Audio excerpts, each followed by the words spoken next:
The little girl stood barefoot in the snow, her arms wrapped around her unconscious mother, screaming at the winter sky. "Please, somebody, she's dying." No one in the wagon train looked back. They had already voted 2 mouths too many, 2 souls not worth saving. That's when Jake McAllister rode past. He wasn't looking for redemption. He wasn't looking for anything at all. But when that child's eyes met his, something he thought had died 4 years ago started breathing again. If you believe love can be found in the coldest places, subscribe to our channel and follow this story to the very end. Drop a comment telling us which city you're watching from. We want to see how far this tale travels. The screaming started just past Miller's Ridge. Jake McAllister pulled his horse to a stop, breath fogging in the bitter cold. He'd heard plenty of sounds in the Colorado wilderness: wolves, mountain lions, the death rattle of cattle freezing where they stood. But this sound was different. This was a child. He turned his horse toward the wind. The trail ahead was empty, nothing but white stretching to the gray horizon. January had come hard this year, harder than any winter Jake could remember. Snow piled waist-high in the valleys, and the temperature hadn't climbed above freezing in 3 weeks. He should have kept riding. Should have made it back to his ranch before the next storm rolled in. The sky was already darkening, clouds gathering like bruises over the mountains. But the screaming didn't stop. Jake kicked his horse forward. He found them a quarter-mile off the main trail in a shallow gully that offered no protection from the wind. A wagon sat abandoned nearby, one wheel broken, the canvas top torn and flapping. No horses, no supplies. Just snow and silence and that terrible, desperate crying. The child couldn't have been more than 5 years old. She wore a thin cotton dress, no coat, no shoes. Her bare feet were buried in the snow up to her ankles, her skin so pale it was almost blue. She knelt over a woman's body, shaking her, screaming at her, begging her to wake up. "Mama, Mama, please! You gotta wake up! Please, Mama, please!" Jake dismounted before he knew he was moving. The woman lay face down in the snow, her dark hair spread around her like spilled ink. She wore a dress that might have been pretty once, yellow cotton with small flowers, but now it was torn, stained, frozen stiff in places. Her wrists were raw, the skin rubbed bloody. Rope marks. Jake had seen those marks before. He knelt beside the child, and she spun toward him, wild-eyed, terrified. She threw herself between him and her mother, arms spread wide, tiny body trembling so hard her teeth chattered. "Don't touch her!" she screamed. "Don't you touch my mama!" Jake raised his hand slowly. "Easy now, easy. I ain't gonna hurt her." That's what they said. That's what they all said. The child's voice cracked, tears freezing on her cheeks before they could fall. Her lips were purple. Her fingers curled into fists, so tight the knuckles had gone white. Jake stayed very still. "Who said that, little one? Who hurt your mama?" "The wagon people. They said we ate too much. They said mama was sick, and we'd make everyone sick. They threw us out. They threw us out in the snow, and mama tried to walk, and she fell, and she won't wake up. She won't wake up." The child collapsed against her mother's body, sobbing so hard she couldn't breathe. Jake watched her tiny shoulders shake, watched her bare feet turn from white to gray, and something inside him cracked open. 4 years since he'd felt anything but numbness. 4 years since the fire took Sarah and Emma, since he'd buried what was left of them in the hard Montana earth and walked away from everything he'd ever been. He'd promised himself he wouldn't feel again, promised himself he wouldn't care. But this child, this frozen, desperate, brave little child, she was looking at him the way Emma used to look at him. Like he could fix anything, like he was strong enough to hold back the whole world. He wasn't. He'd proven that. But God help him, he couldn't walk away. "What's your name?" he asked softly. The girl hiccuped, wiping her nose with the back of her hand. Lily. Lily.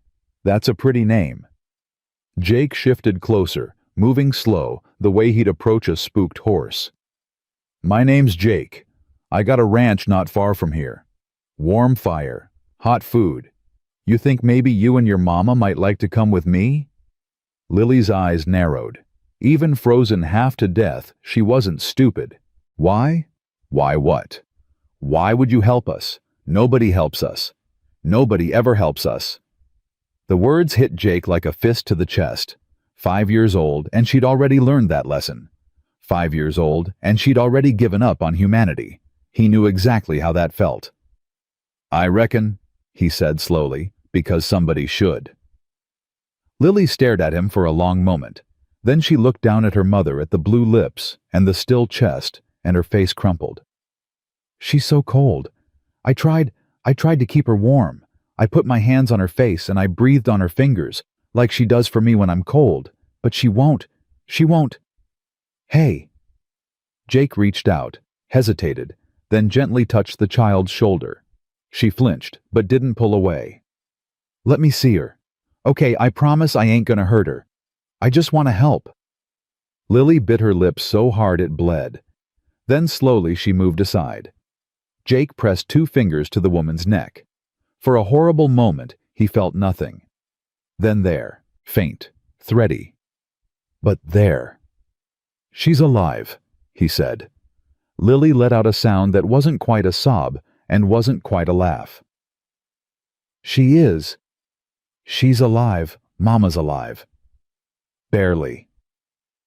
Jake was already pulling off his coat, his heavy wool coat that Sarah had sewn for him the winter before she died. He wrapped it around the woman's shoulders, then lifted her from the snow. She weighed almost nothing. "We gotta move. Now. You understand, if we don't get her warm, she ain't gonna make it." "I can walk," Lily said immediately. "I can walk real fast. I won't slow you down, I promise. Please don't leave me. Please." "I ain't leaving you." Jake settled the woman across his saddle, then turned back to the child. "Come here." Lily hesitated. "Lily, come here." She took 1 step toward him, then another. When she was close enough, Jake scooped her up with his free arm and set her on the horse in front of her mother. Then he grabbed the reins and started walking. The wind was picking up. Snow swirled around them, thick and blinding. Jake could barely see 10 feet ahead, but he knew this land. He'd ridden every inch of it in the 4 years since he'd come here to disappear. His ranch was 3 miles east. 3 miles through a blizzard, leading a horse carrying a dying woman and a frozen child. He'd faced worse odds. "Mr. Jake." Lily's voice was small, muffled by the wind. "Yeah? Is Mama gonna die?" Jake kept walking, 1 foot in front of the other. "Not if I can help it." "The wagon people said she was already dead. They said she had the wasting sickness and she'd die anyway, so there was no point wasting food on her. They said I could stay if I wanted, but I'd have to leave Mama behind." Jake's jaw tightened. "I told them no." Lily continued, her voice steadier now. "I told them I'd rather die with Mama than live without her, so they threw us both out. The man with the red beard, he laughed. He said we wouldn't last an hour." "How long ago was that?" "I don't know. A long time. The sun was up when they left us." Jake looked at the sky. The sun had set at least 2 hours ago. This child had been out here barefoot in a blizzard for over 4 hours, keeping her mother alive through sheer force of will. He'd seen grown men give up faster than that. "You did good, Lily. You did real good." "I just wanted Mama to be okay." "I know." They walked in silence for a while. The snow fell harder, the wind howled louder, but Jake kept moving. His fingers were numb. His feet had stopped hurting, which meant they'd probably started freezing. But the ranch was close now. He could see the faint glow of the lantern he'd left burning in the window. "Mr. Jake?" "Yeah." "Are you a good man?" Jake almost laughed. "Almost." "No, little one. I ain't." "Then why are you helping us?" He didn't have an answer for that. Or maybe he did, and he just wasn't ready to say it out loud. So he kept walking, and the snow kept falling, and somewhere in the darkness ahead, A light waited. The cabin was small, built for one man who didn't want company. But it was warm, and it was dry, and right now, that was all that mattered. Jake carried the woman inside first, laying her on the bed by the fire. Lily followed close behind, her eyes darting around the room like a cornered animal looking for escape routes. "Sit by the fire," Jake ordered. "Don't move." He didn't wait for her to obey. He was already stripping the frozen clothes off the woman, replacing them with dry blankets, piling quilts on top of her until she was buried in warmth. Her skin was ice cold, her lips still blue, but her chest was rising and falling. Shallow. Weak. But rising. "Is she gonna be okay?" Lily had ignored his instruction. She stood right beside him, watching everything he did. Her small hands clenched at her sides. "Don't know yet," Jake said honestly.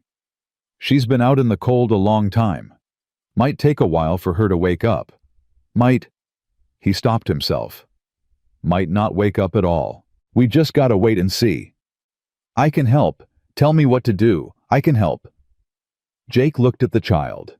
Really looked at her for the first time since they'd gotten inside. She was tiny, probably small for her age, with tangled black hair and enormous brown eyes that seemed too old for her face. Her dress was soaked through. Her feet were cracked and bleeding, and she was shivering so hard she could barely stand. But she wasn't crying. Wasn't complaining. She just wanted to help her mother. Something twisted in Jake's chest. "First thing you're gonna do," he said gruffly, "is get warm yourself. Ain't no use to your mama if you freeze to death." But no arguments. He grabbed a blanket from the chair and wrapped it around her shoulders, then lifted her. She weighed nothing, nothing at all, and set her in the rocking chair by the fire. "You stay there. You get warm. Then we'll talk about helping." Lily opened her mouth to protest, then closed it. Her eyes drifted to her mother on the bed. "You promise you'll take care of her?" "I promise." "Cross your heart."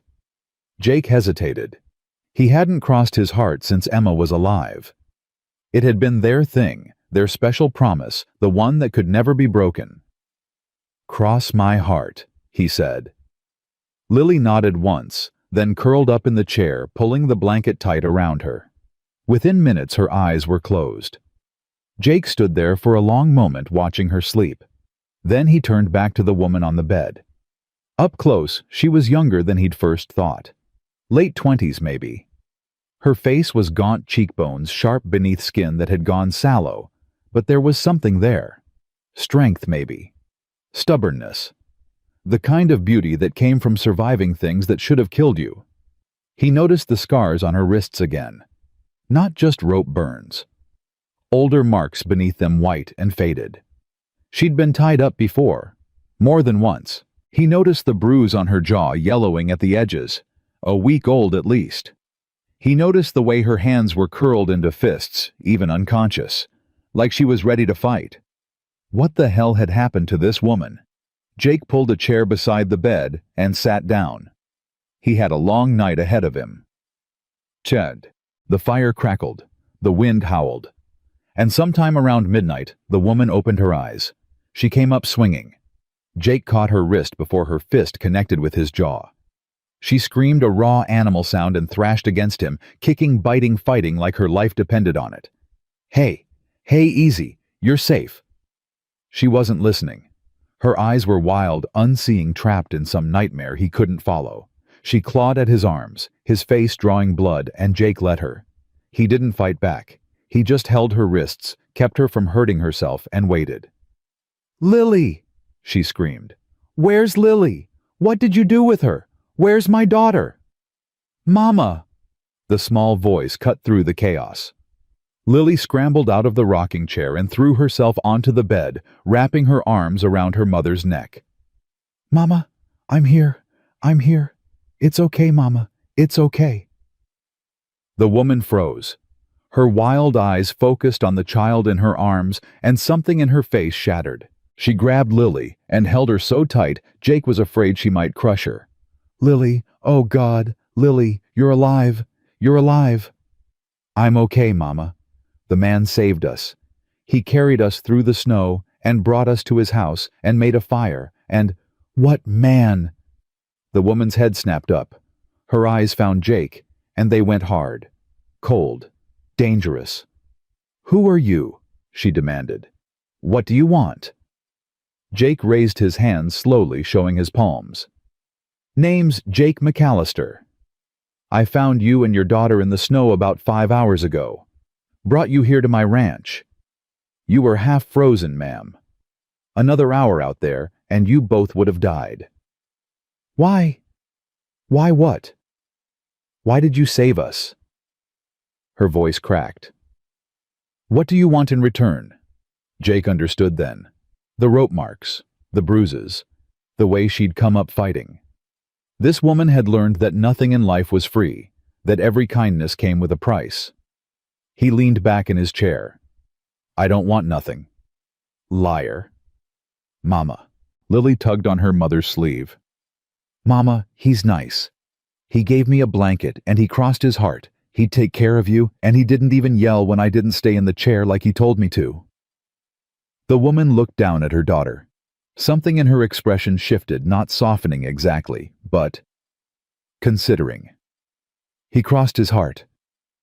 Lily nodded solemnly. The woman's eyes returned to Jake.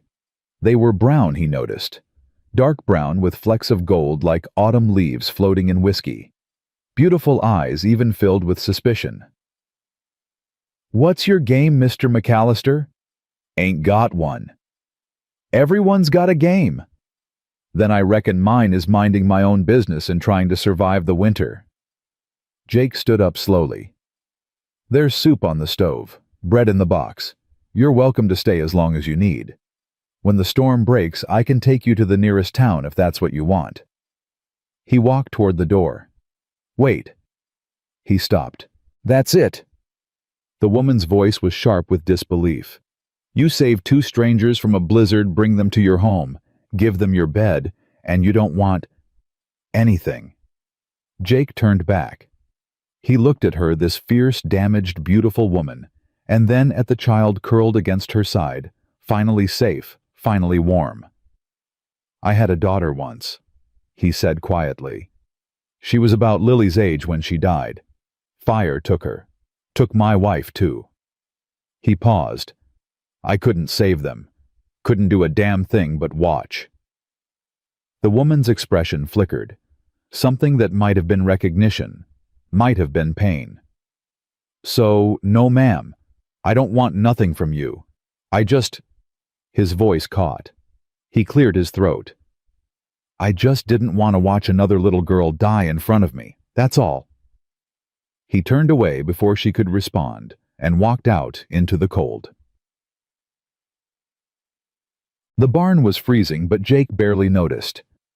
He sat on a hay bale, head in his hands, and tried to remember how to breathe. 4 years. 4 years of nothing. 4 years of waking up alone, working alone, going to bed alone. 4 years of building walls so high and so thick that nothing could get through. And then one screaming child in a snowstorm, and all those walls came crumbling down. He could still hear Emma's voice, could still see her face the way it had looked that last morning, smeared with jam from breakfast, grinning at him as he headed out to check the cattle. Bye, Papa, love you. Love you too, sweetheart. Those were the last words he ever said to her. By the time he smelled the smoke and rode back, the house was an inferno. Sarah was at the window flames behind her, screaming his name. Emma was already gone. He'd tried to get to them. Tried until his horse threw him, until the roof collapsed, until there was nothing left to save. The scars on his hands, he'd never told anyone how he got them. Never told anyone that he'd tried to dig through burning rubble with his bare hands, screaming his daughter's name until his voice gave out. He hadn't cried at the funeral, hadn't cried since. Some things went too deep for tears. But sitting in that cold barn listening to the wind howl, Jake McAllister finally let himself feel it. All of it. The grief he'd buried. The guilt he'd carried. The terrible, aching loneliness of being the one who survived. And something else. Something he hadn't expected. Hope. It was small, barely a flicker. But it was there. And it terrified him more than anything had in 4 years. Mal. When Jake came back inside an hour later, the fire had burned low. Lily was asleep on the bed, curled up like a kitten, her face peaceful for the first time since he'd found her. The woman was sitting up watching him. "You didn't have to sleep in the barn," she said. "Figured you'd rest better without a strange man in the house." She considered that. Nodded once. "Thank you." "Yes, ma'am." "Clara." Jake blinked. "What?" "My name. It's Clara. Clara Brennan." She hesitated, then added, "I suppose if you're going to save my life, you ought to know my name." Clara. He tested it on his tongue. It fit her strong and simple and lovely. "That's a nice name." "It was my grandmother's." Clara looked down at her hands at the rope burns on her wrists. "Mr. McAllister." "Jake." "Jake." She took a breath. "I'm sorry. For attacking you earlier. I thought—" She stopped. Started again. "I've learned that most men who offer help aren't really offering help. They're offering a transaction." "I ain't most men." "No." Her eyes met his, and for the first time there was something other than suspicion in them. "I'm starting to see that." The fire popped. Outside, the wind died down to a whisper. "Get some sleep, Clara," Jake said. "We can talk in the morning." She nodded, but she didn't lie down. She just sat there watching him as he settled into the rocking chair and closed his eyes. The last thing Jake heard before he drifted off was Clara's voice, soft as snowfall. "Thank you, Jake, for everything." He didn't answer. But somewhere in the darkness, in the cold cabin, in the middle of nowhere, a man who'd given up on everything felt something warm bloom in his chest. And for the first time in 4 years, Jake McAllister didn't dream of fire. Morning came slow and gray. Jake woke to the smell of coffee, real coffee. Not the bitter sludge he usually made, and the sound of voices. "No, Lily, you have to stir it gentle. Like this. See? Like this, Mama. Perfect. You're a natural." He opened his eyes. Clara stood at the stove, wrapped in one of his old shirts, her dark hair pulled back from her face. Lily stood beside her on a wooden crate, stirring something in a pot with intense concentration. They looked right, like they belonged here. The thought hit Jake like a punch to the gut. "You're awake." Clara had noticed him. She didn't smile. He got the feeling smiling didn't come easy to her, but something in her expression softened. "Coffee's ready." Lily insisted on making breakfast. "I'm making porridge," Lily announced proudly. "Mama taught me. She says I'm going to be the best cook in all of Colorado." "I don't doubt it," Jake said, his voice rough with sleep. He pushed himself out of the chair, every muscle aching from the cold ride and the night in the barn. Clara handed him a cup of coffee without being asked, their fingers brushing for just a moment. She pulled away quickly, but not before he saw the flush creep up her cheeks. "How are you feeling?" Jake asked. "You were in pretty bad shape last night." "Better. Weak, but better." Clara turned back to the stove, hiding her face. "I don't remember much after they threw us out of the wagon. Lily says I collapsed and she—" Her voice broke. "She stayed with you," Jake said. "Kept you warm best she could. Wouldn't leave you. Not for anything." Clara's shoulders shook. When she turned around, her eyes were wet, but she wasn't crying. This woman didn't cry. He could tell. She'd forgotten how. "She's all I have," Clara whispered. "Everything else, my home, my family, my husband, all gone. Lily is all I have left." "Your husband?" Clara's jaw tightened. "Dead. 3 months ago. Gambling debts. The men he owed money to, they—" She stopped. "It doesn't matter. What matters is we got away. We joined that wagon train heading west, thought we could start over. But the journey was hard, and I got sick, and they decided we weren't worth the trouble." So they threw you out. Like garbage. Her voice was flat. In the middle of a blizzard, with a 5-year-old child. Jake's hands curled into fists. If he ever met the red-bearded man Lily had mentioned, there was going to be a reckoning. "You're safe now," he said. "Both of you." Clara looked at him. Really looked, searching his face for something. Lies, maybe. Hidden motives. Whatever darkness she expected to find. Whatever she saw, it surprised her. "Why don't I believe you're real?" she murmured. "Men like you don't exist. I learned that a long time ago." "Maybe you learned wrong." The words hung between them. Clara opened her mouth to respond. "Porridge is ready." Lily's triumphant announcement shattered the moment. "Everybody sit down, I made breakfast." Clara turned away, but not before Jake saw it. The ghost of a smile tugging at the corner of her lips. It was the most beautiful thing he'd seen in 4 years. They ate in near silence. Lily chattered enough for all three of them, filling the cabin with stories about the wagon train, about the horses she'd seen, about how she wanted a puppy someday, a big fluffy one with floppy ears.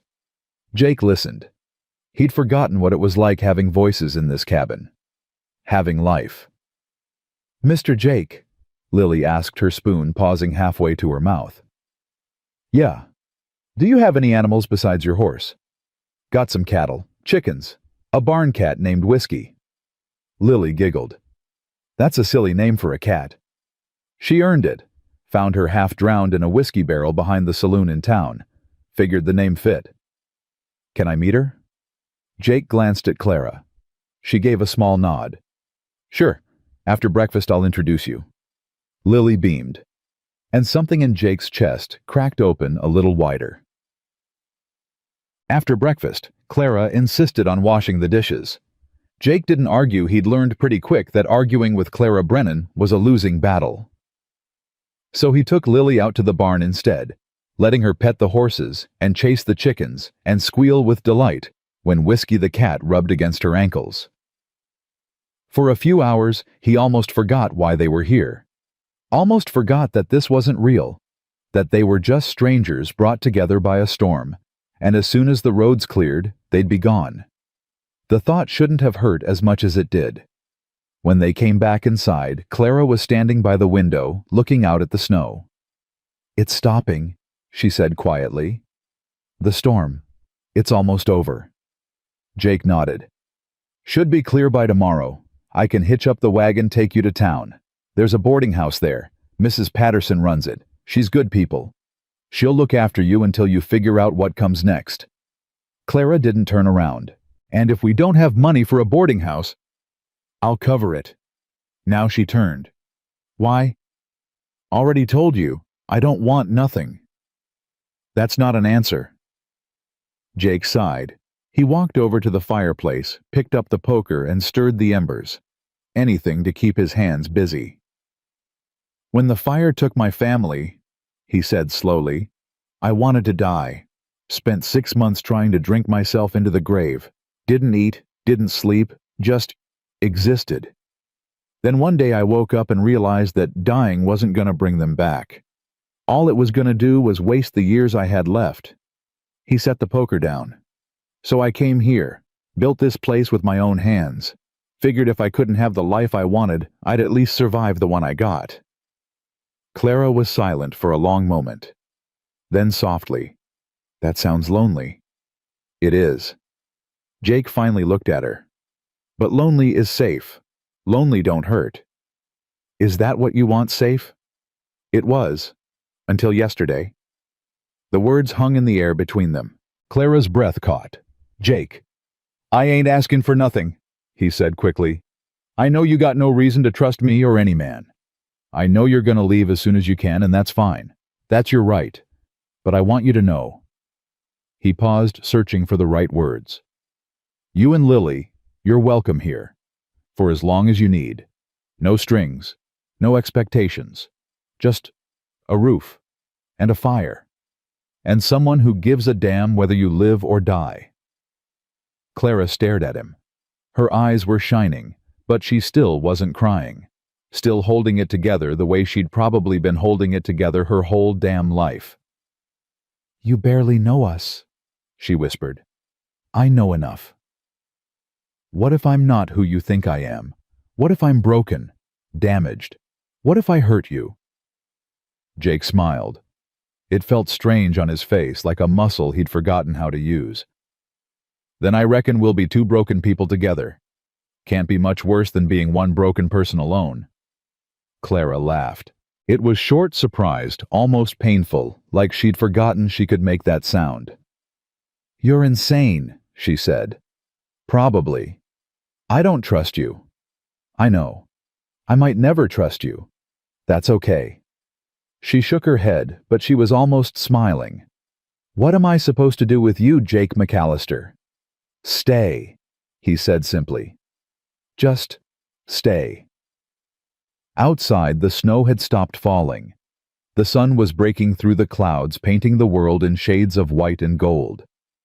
And in a small cabin in the Colorado wilderness, two broken people stood on opposite sides of a room, learning how to breathe again. Clara didn't answer, not with words. But she didn't walk away either, and for now, that was enough. 3 days passed and Clara didn't leave. She told herself it was because Lily needed rest. Told herself the roads were still too dangerous, the snow too deep. Told herself 100 different lies because the truth was too terrifying to admit. She didn't want to go. Every morning she woke before dawn, habit carved into her bones from years of survival. Every morning she expected to find the cabin empty. Expected Jake to have vanished in the night like every other man who'd ever promised her safety. Every morning he was there, stirring the fire, brewing coffee, moving quiet so he wouldn't wake them. It made her angry. It made her suspicious. It made her feel things she'd sworn never to feel again. On the 4th morning she found him outside chopping wood. The sun had barely risen, painting the snow in shades of pink and gold, and Jake worked with the steady rhythm of a man who'd done this 1,000 times before. His breath fogged in the cold air. His shoulders moved beneath his worn wool shirt muscles, rolling with each swing of the axe. Clara watched him from the doorway, and something twisted in her chest. "You're staring." She jumped. Jake hadn't turned around, hadn't stopped chopping, but somehow he knew she was there. "I wasn't staring," she said quickly. "I was observing." "Uh-huh." He split another log, the crack of wood echoing across the clearing. "There's coffee on the stove if you want it." "I know, I made it." That made him pause. He turned, axe resting against his shoulder, one eyebrow raised. "You made coffee?" "You looked cold. I figured you could use something hot when you came in." Clara crossed her arms, defensive. "It's not a big deal." "Never said it was." "Good. Good." They stood there, breath fogging between them, neither willing to look away first. Finally, Jake shook his head and turned back to the woodpile. Lily still sleeping. Like the dead. Clara winced at her own words. "Sorry. I didn't mean—" "It's fine." Jake's voice was even. "She's been through a lot. Sleep's good for her." "She's been through more than any child should." Clara moved closer, wrapping her shawl tighter around her shoulders. "Before the wagon train, before all of this, things weren't good. Her father, he—" She stopped. "It doesn't matter." "It matters to you." "A lot of things matter to me. Doesn't mean I talk about them." Jake set down the axe. He turned to face her fully, and Clara was struck again by his eyes. Gray-blue like storm clouds over the mountains. Sad eyes, eyes that had seen too much. "My wife used to say that carrying pain alone just makes it heavier," he said quietly.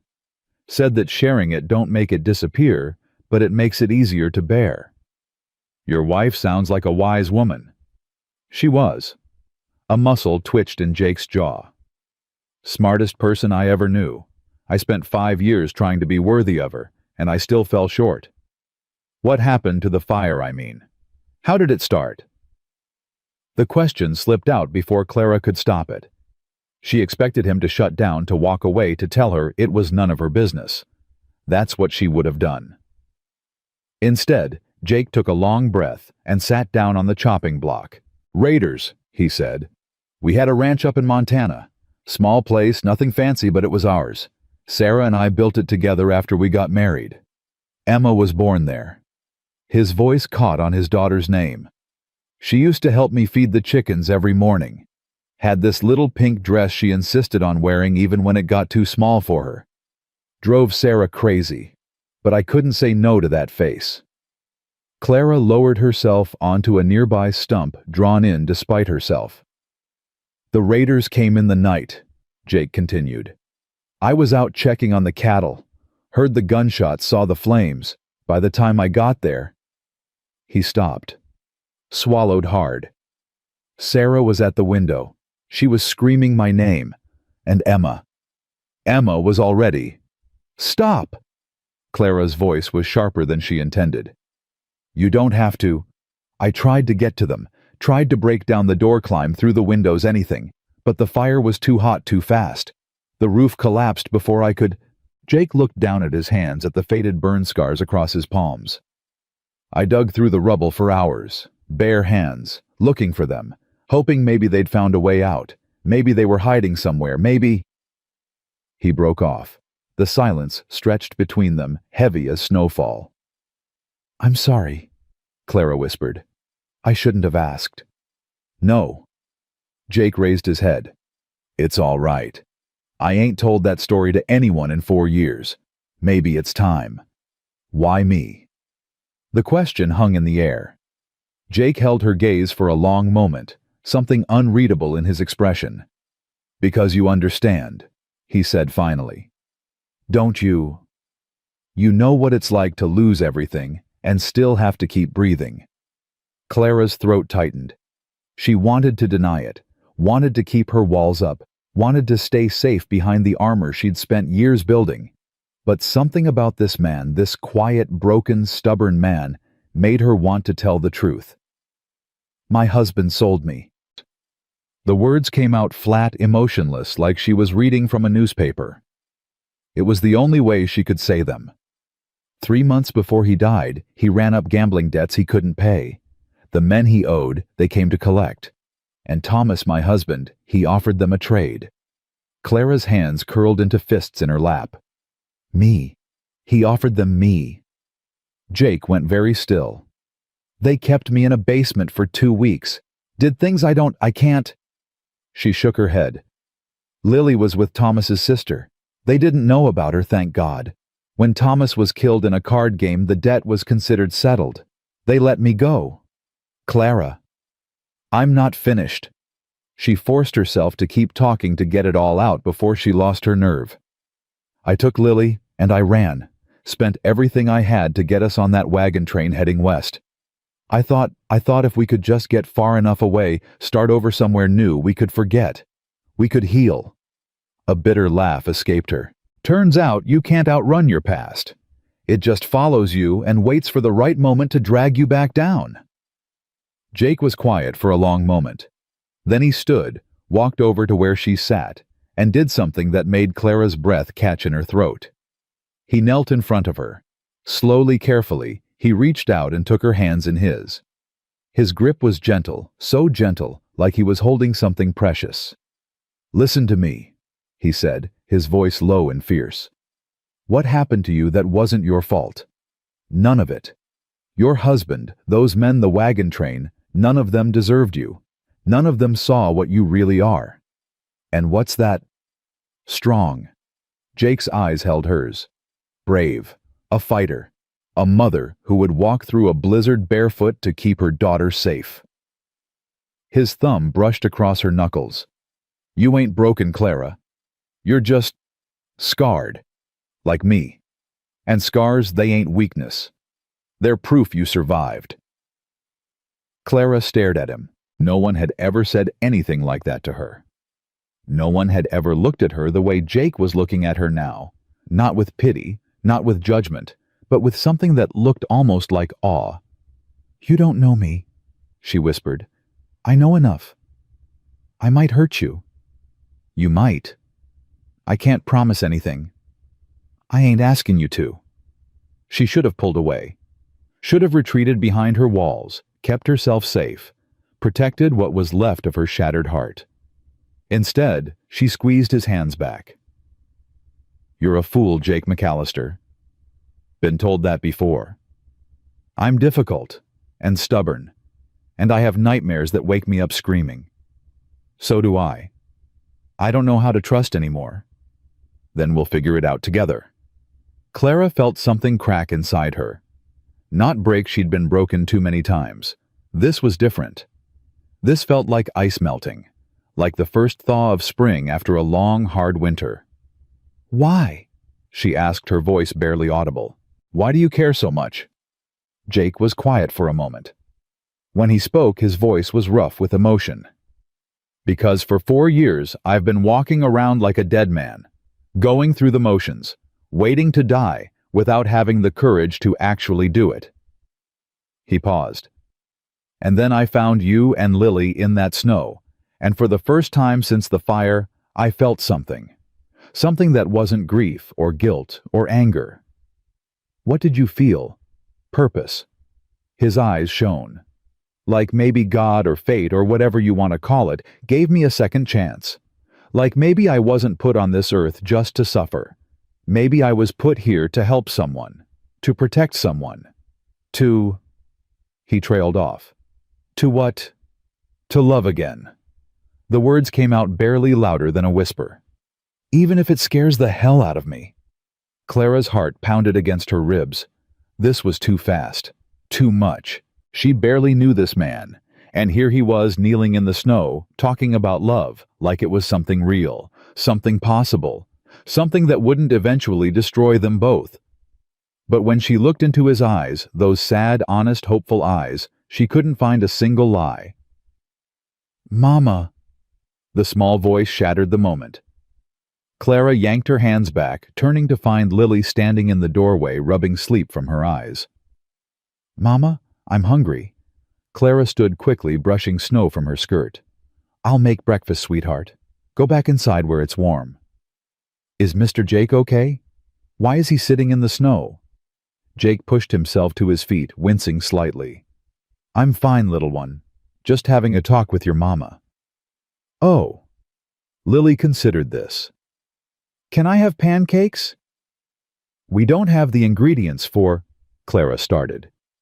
"I got flour and eggs," Jake interrupted. "And some maple syrup I traded for last fall. Been saving it for a special occasion." Lily's face lit up. "Really, pancakes with syrup?" "If your mama says it's okay." Both of them turned to Clara, waiting. Jake's expression was carefully neutral, but Clara could see the hope hiding beneath it. And Lily. Lily was practically vibrating with excitement, more animated than she'd been since before the wagon train. Clara sighed. "Fine, pancakes." Lily squealed and ran back into the cabin. Jake started to follow, then paused beside Clara. "For what it's worth," he said quietly. "I meant every word." He walked inside before she could respond. Clara stood alone in the cold morning air, heart racing, mind spinning, feeling like she was standing on the edge of a cliff. The smart thing would be to step back. The safe thing would be to take Lily and leave as soon as the roads cleared, before she got any more attached, before she started believing in something that couldn't possibly be real. But for the first time in years, Clara didn't want to be smart. She didn't want to be safe. She wanted to jump. Inside the cabin, she could hear Lily chattering away, asking Jake 1,000 questions about pancakes and horses, and whether Whiskey the cat would like maple syrup. She could hear Jake's low, patient voice answering each one, never dismissive, never annoyed. Clara closed her eyes and let herself imagine just for a moment what it would be like to stay. To wake up every morning in this cabin to watch Lily grow up with horses and chickens and a cat named Whiskey. To let someone take care of her for once, instead of always fighting alone. To be loved. The thought was terrifying. But beneath the terror, there was something else. Something warm and fragile and dangerously close to hope. Clara opened her eyes and walked inside. The next week passed in a blur of small moments that stitched themselves together into something Clara didn't have a name for.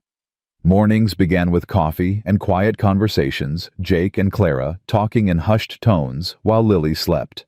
He told her about his childhood in Tennessee, about his father who drank too much, and his mother who prayed too hard. She told him about growing up in Arizona, about her Mexican grandmother who taught her to cook, and her Irish father who taught her to read. They traded stories like currency, each revelation buying a little more trust, a little more intimacy. Clara found herself saying things she'd never told anyone. Not Thomas, not her sister, not even the priest she'd confessed to after her husband's death. Jake listened. That was the thing about him. He didn't try to fix her problems or minimize her pain. He just listened, nodding in all the right places, asking questions that showed he actually cared about the answers. It was disorienting. It was wonderful. It was absolutely terrifying. Afternoons belonged to Lily. Jake taught her to ride his gentlest horse, a dappled gray mare named Biscuit. He showed her how to collect eggs without getting pecked, how to milk the cow without getting kicked, how to whistle loud enough to call the barn cat from across the field. Clara watched them together, and something in her chest ached with a sweetness she'd forgotten existed. This was what a father was supposed to look like. This was what safety felt like. She'd almost given up believing such things existed. Evenings were for the three of them crowded around the small table, eating whatever Clara had managed to cook on the old iron stove.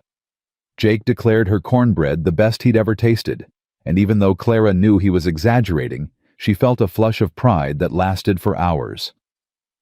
After dinner, they'd sit by the fire.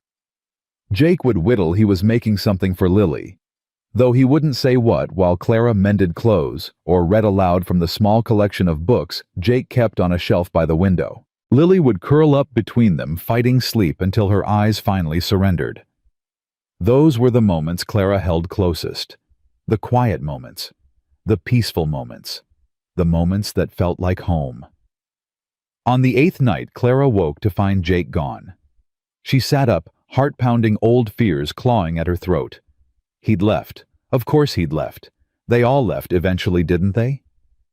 Every man she'd ever trusted had walked away, or worse, and she'd been a fool to think Jake would be different.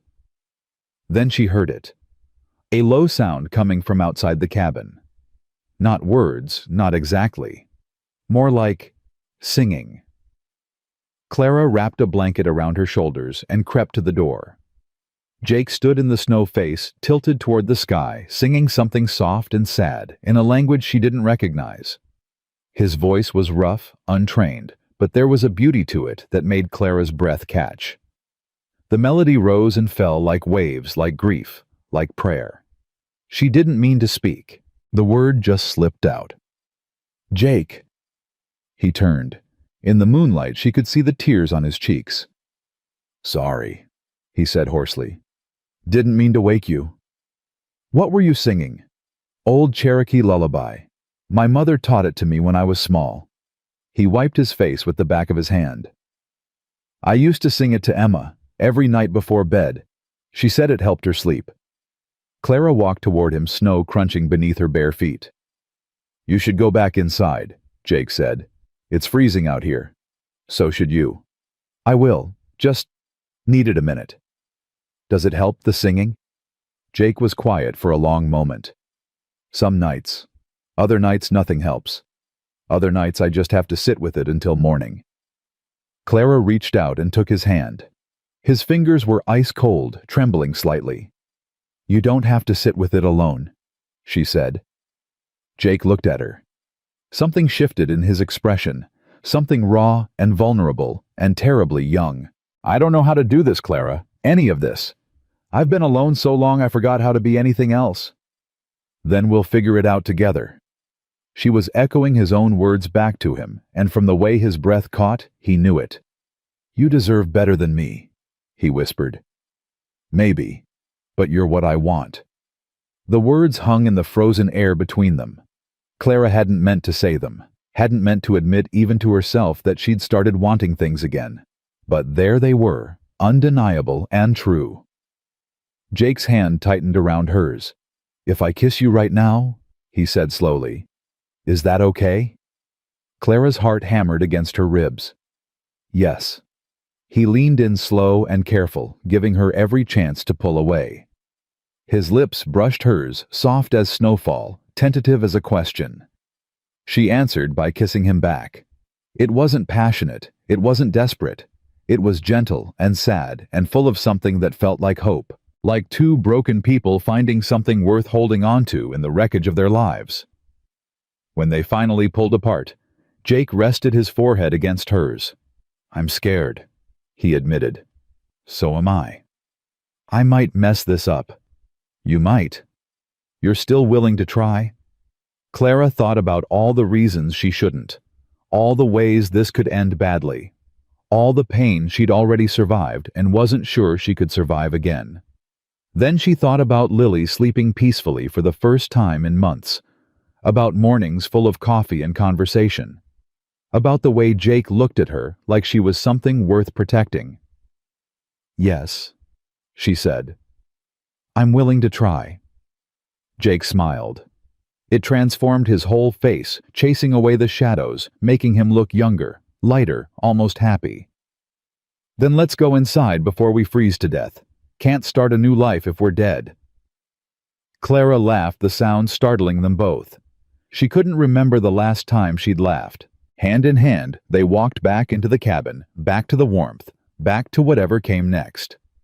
The fire had burned low, but it was still glowing, still alive, just like them.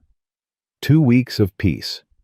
2 weeks of learning each other's rhythms, of shared meals and quiet laughter and stolen glances across the cabin. 2 weeks that felt like a lifetime, and not nearly enough. Clara should have known it couldn't last. The riders came at noon on a Tuesday, 3 of them cutting dark shapes against the white horizon. Jake saw them first, his whole body going rigid as he stood at the window. Clara. Something in his voice made her blood run cold. She'd heard that tone before in the moments before everything fell apart. Take Lily to the root cellar. Now. Jake, what? Now, Clara. She didn't argue. She grabbed Lily from where she sat playing with whiskey by the fire and moved toward the back of the cabin. Mama, what's wrong? Lily's voice was high with fear. Why do we have to hide? Shh, baby, it's okay. We're just going to play a game, all right, a quiet game. I don't like this game. I know, sweetheart, I know. Clara lifted the trap door to the root cellar and lowered Lily into the darkness. The girl clung to her small fingers, digging into Clara's arms. Don't leave me, Mama. Please don't leave me. I'm not going anywhere. Clara climbed down after her, pulling the trapdoor closed above them. I'm right here. I'm always going to be right here. Through the floorboards, she heard the front door open, heard Jake's boots on the porch, heard voices she didn't recognize, low and dangerous. Well, well, Jake McAllister, been a long time. Not long enough, Silas.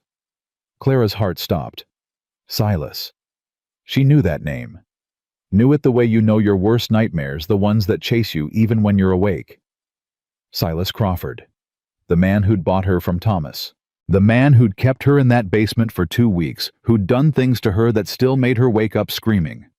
The man who never let his property go. I hear you've been keeping something that belongs to me, Silas said, his voice carrying clear through the cabin walls. Pretty little thing.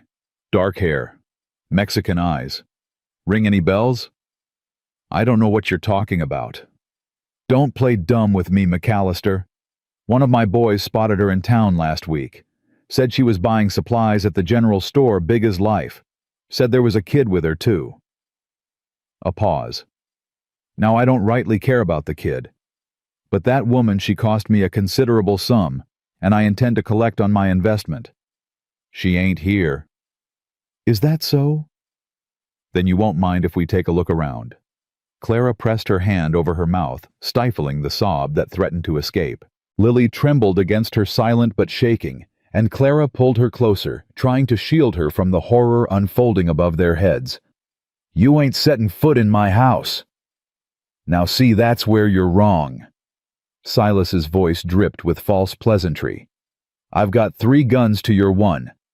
I've got the law in my pocket. Sheriff owes me more money than he'll ever be able to pay, and I've got all the time in the world. A long pause. So here's what's going to happen.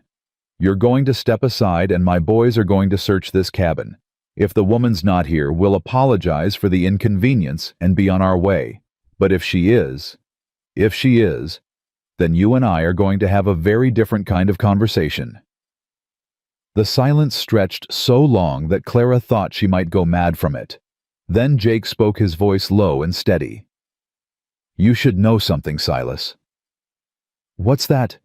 I buried my wife and daughter 4 years ago. Since then, I've been hoping someone would give me a reason to die. A beat. Thank you for finally giving me one. The gunshot exploded through the cabin like thunder. Clara screamed before she could stop herself, the sound tearing from her throat as she heard bodies hitting the porch, as she heard shouting and cursing, and the deafening roar of more gunfire. Mama! Lily shrieked, clapping her hands over her ears. Mama, what's happening? Stay down, baby! Stay down and don't move! Clara pressed Lily into the corner of the cellar and covered her with her own body, shielding her from whatever came next. Above them, the chaos continued, boots thundering across the floor, furniture crashing, glass shattering. Then silence. Terrible, absolute silence. Clara waited, her heart pounding so hard she could barely breathe. Minutes passed, or maybe hours. Time had lost all meaning. Finally, the trapdoor opened. Light flooded in, blinding after the darkness. Clara squinted up, ready to fight, ready to die, ready to do whatever it took to protect her daughter. Jake's face appeared above them, pale and drawn blood dripping from a gash on his forehead. It's over, he said. They're gone. Clara burst into tears. Jake helped them out of the cellar, his movements slow and careful. Clara saw the way he favored his left side, saw the dark stain spreading across his shirt. You're hurt. It's nothing. Jake, I said it's nothing. His voice was harsher than she'd ever heard it. We need to move. Now. Silas got away, and he'll be back with more men. Got away, but I shot 2 of them, but Silas ran before I could get a clear shot. Jake's jaw tightened. Coward always was better at letting others do his dirty work. Clara's mind raced. Where do we go if he owns the sheriff? I know a place. Old mining cabin up in the mountains. Nobody knows about it but me. Jake grabbed a rifle from the wall, checked the chamber. We can hide there until I figure out what to do. Jake. Clara stepped toward him, placed her hand on his arm. What happened to those men? He didn't answer, didn't look at her. Jake. They're dead, Clara. His voice was flat, empty. I killed them. First men I've killed since before the war. She should have been horrified. Should have been afraid of this man who'd just taken 2 lives without hesitation. Instead, she felt something she hadn't expected. Gratitude. Thank you, she whispered. Jake finally looked at her. His eyes were haunted, tortured, but beneath the pain she saw something else. Love. Fierce, protective, undeniable love. I'd do it again, he said quietly. 100 times. 1,000. Whatever it takes to keep you safe. Mama. Lily's small voice cut through the moment. Are the bad men gone? Clara crouched down and pulled her daughter into her arms. They're gone, baby. The bad men are gone. Did Mr. Jake make them go away? Yes, sweetheart. Mr. Jake made them go away. Lily looked up at Jake with those big, trusting eyes.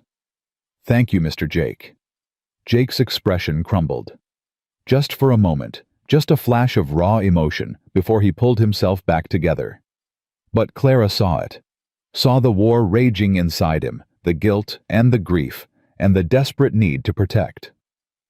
We need to go, he said gruffly. Get whatever you can carry. We leave in 5 minutes. They rode through the night, Jake on his horse with Lily tucked against his chest. Clara on the old mare he'd kept in the barn.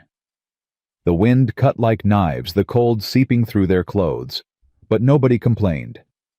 Nobody spoke at all. The mining cabin was exactly what Jake had described: small, isolated, half buried in snow. But it had 4 walls and a roof and a fireplace that still worked, and right now that was enough. Jake got the fire going while Clara settled Lily on the narrow cot in the corner. The girl was exhausted, her eyes already drooping, but she fought to stay awake. "Mama, are we going to be okay?" "Yes, baby. We're going to be okay. Promise."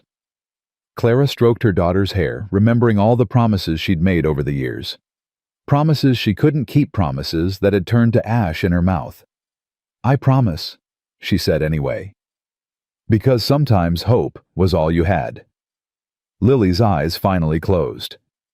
Clara sat beside her for a long moment, watching her breathe, marveling at the fact that this precious, perfect child was still alive, still safe. For now. She found Jake outside, leaning against the cabin wall, staring at nothing. The blood on his shirt had dried to a dark brown stain, and his face was gray with pain. "You need to let me look at that wound." "It can wait." "Jake." "I said it can wait." His voice cracked. I need a minute." "Okay, I just need a minute." Clara understood. She understood better than anyone what it felt like to do something terrible for the right reasons, to cross a line you never thought you'd cross, and wonder if you could ever come back.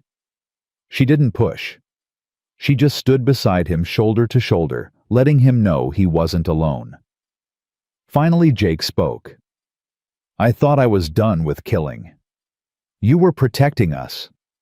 "I know. That's what scares me." He turned to look at her, his eyes dark with something that might have been shame. "It was easy, Clara. Too easy. I saw them coming for you, and something in me just switched off. I didn't hesitate. Didn't think. Just pulled the trigger."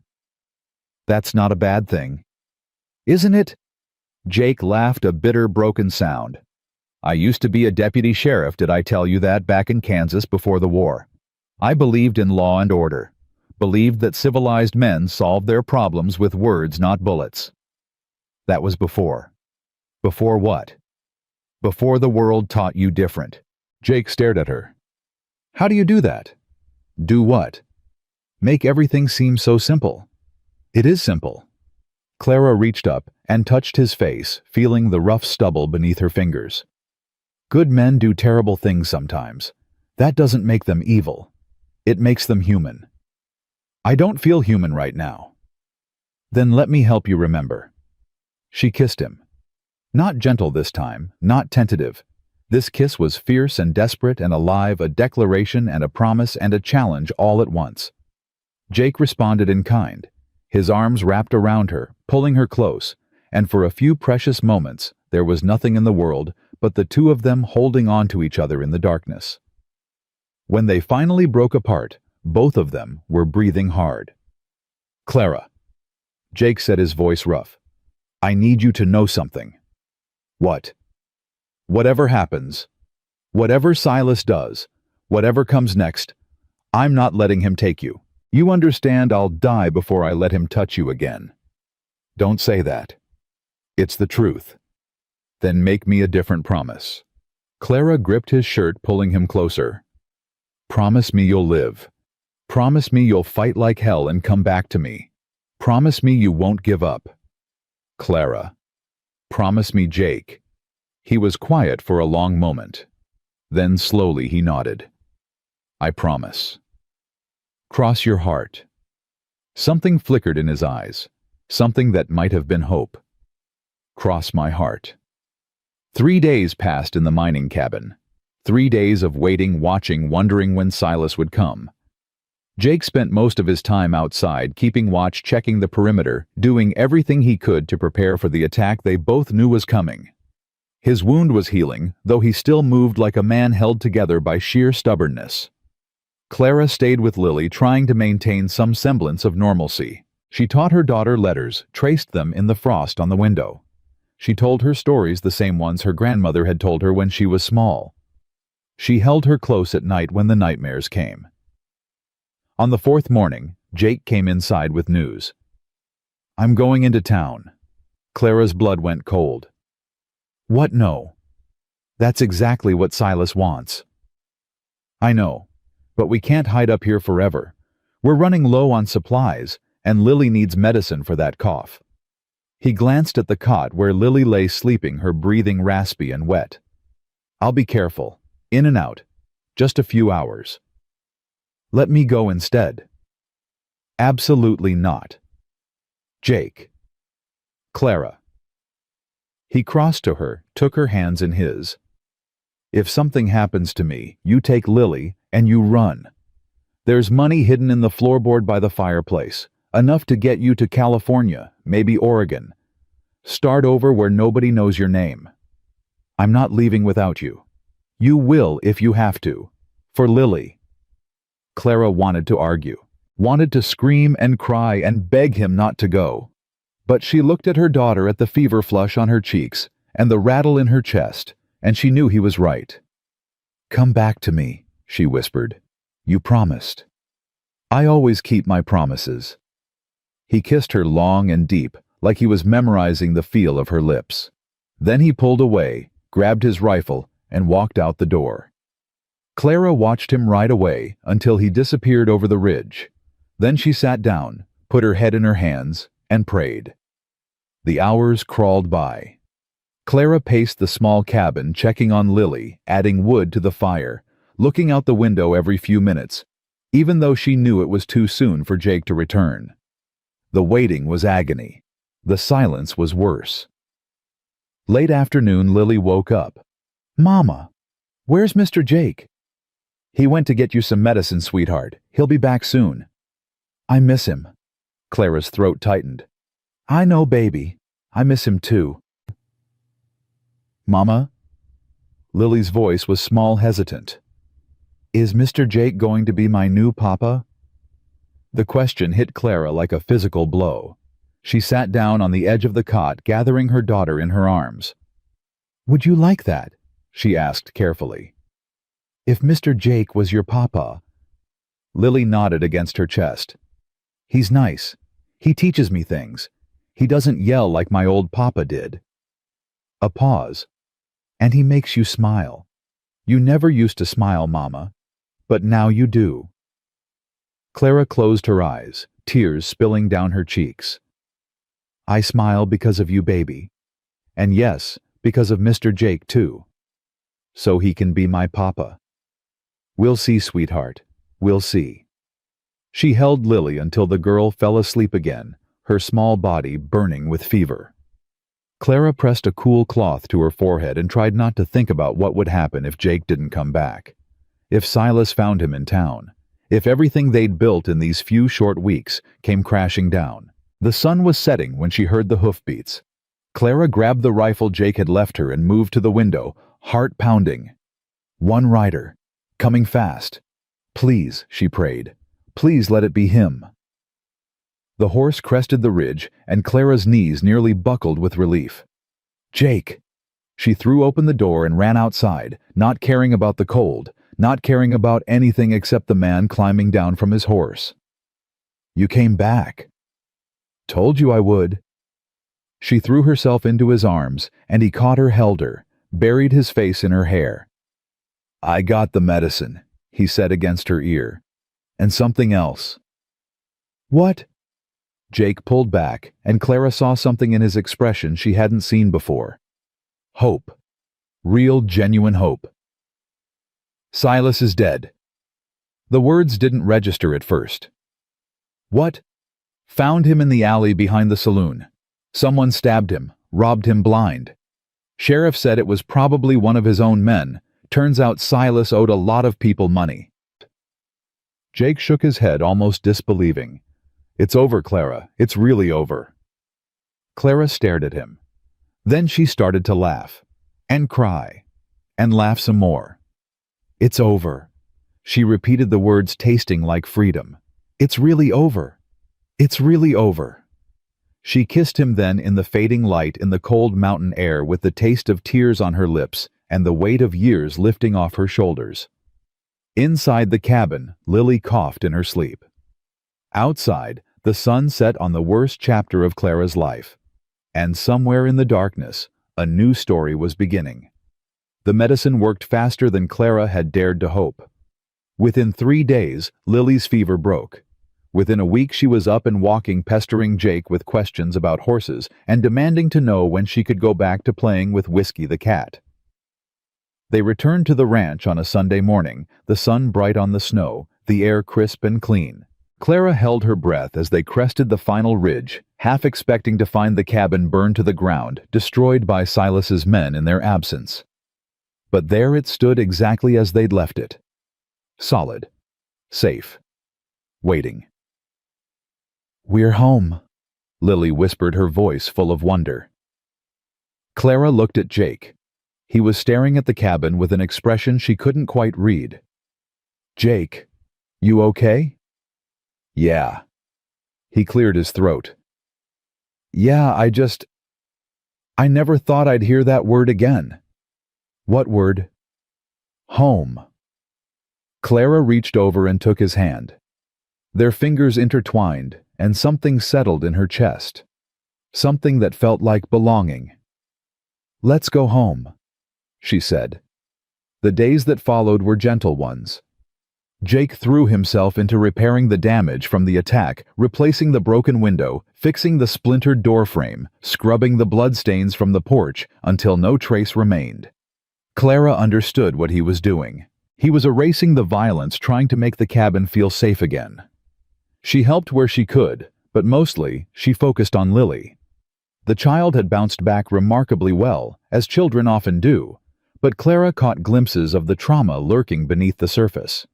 Nightmares that sent Lily screaming into wakefulness. Moments of panic when Jake raised his voice or moved too quickly. They were all healing. It would take time. One evening, about 2 weeks after their return, Clara was washing dishes when Jake came up behind her. He didn't touch her, just stood close enough that she could feel the warmth of him. "Can I ask you something?"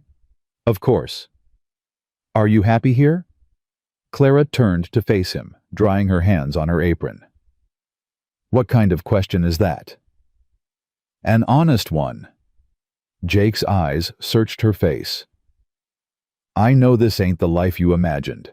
Stuck in a cabin in the middle of nowhere with a broken-down rancher who talks to his horse more than he talks to people." "Jake, let me finish." He took a breath. "I ain't got much to offer you, Clara. This land, a few head of cattle, a cat with a drinking problem. I can't give you fancy dresses or city life or any of the things a woman like you deserves. A woman like me. Strong, beautiful, brave." His voice dropped. "The kind of woman who should have the world at her feet, not be hiding from it." Clara set down the dish towel. She stepped closer to him, close enough to see the pulse jumping in his throat. "You want to know what I see when I look at you, Jake McAllister?" He didn't answer, just waited. "I see a man who found 2 strangers freezing in a blizzard and carried them to safety. I see a man who gave up his only coat, his only bed, his only peace for people he didn't know.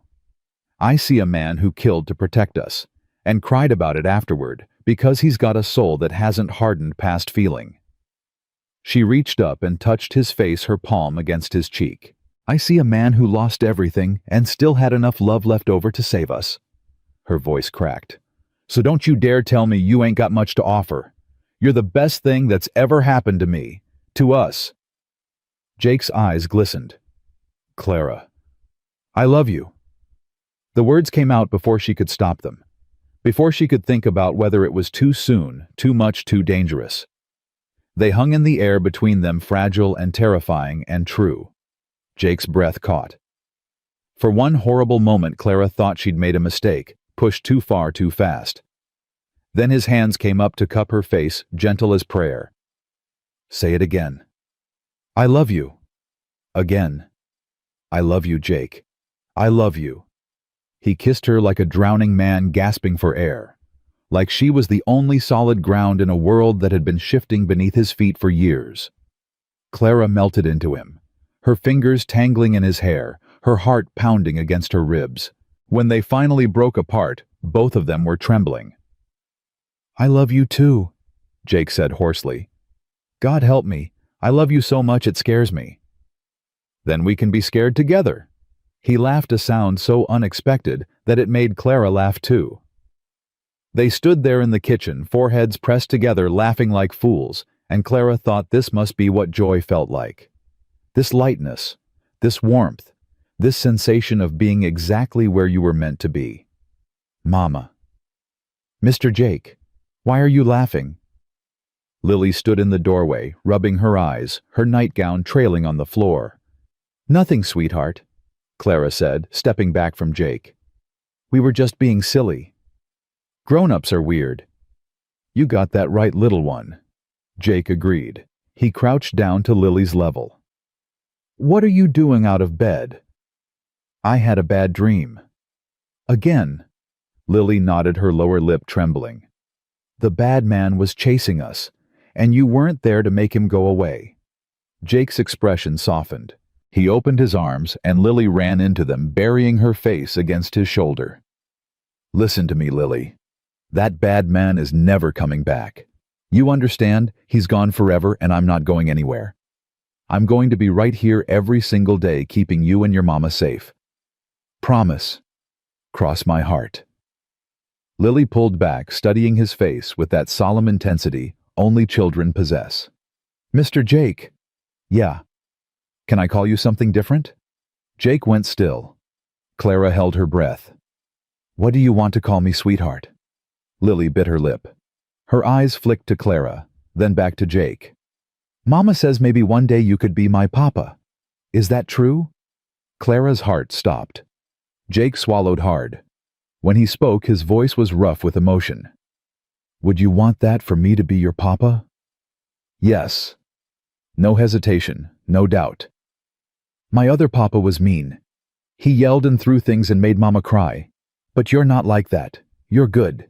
You make Mama smile." Lily. "So, can I call you Papa?" Jake looked up at Clara. She saw everything in his eyes, all the grief and hope and fear and love tangled together into something she didn't have words for. She nodded. Jake turned back to Lily. "Yeah, sweetheart, you can call me Papa." Lily's face split into the widest smile Clara had ever seen. She threw her arms around Jake's neck and squeezed with all her might. "I love you, Papa." Jake's whole body shook. He wrapped his arms around the little girl and held her close, eyes squeezed shut, tears streaming down his face. "I love you too, Lily. More than you'll ever know." Clara watched them, her own tears flowing freely. This was what family looked like. Not blood or obligation or legal documents. Just two people choosing each other, choosing to love, choosing to stay. She'd spent so long searching for home, running from one place to another, hoping the next stop would be different. And here it was. Not a place at all. Just a man holding a child, promising to keep her safe. Home. Spring came slowly that year. The snow melted in patches, revealing dead grass and frozen mud. But every day, there was a little more green, a little more life. Jake started talking about planting, about crops and gardens, and all the things that would need doing once the ground thawed. Clara found herself dreaming about the future in ways she never had before. A vegetable garden behind the cabin, a chicken coop that wasn't falling apart. Maybe someday a room added on for Lily so she wouldn't have to share space with her mother forever. Maybe someday a room for a baby. The thought came unbidden, and Clara shoved it away. Too soon. Too much. One step at a time. But she couldn't deny the warmth that spread through her chest whenever Jake talked about next year, and when Lily's older, and the future. He was planning. He was hoping. He was building something meant to last. And he wanted her to be part of it. One morning in early March, Clara woke to find Jake already gone. That wasn't unusual. He often rose before dawn to tend the animals, but something felt different today. The cabin was quiet, the fire burned low, and there was a note on the table. "Meet me at the Big Oak. Bring Lily. Jay."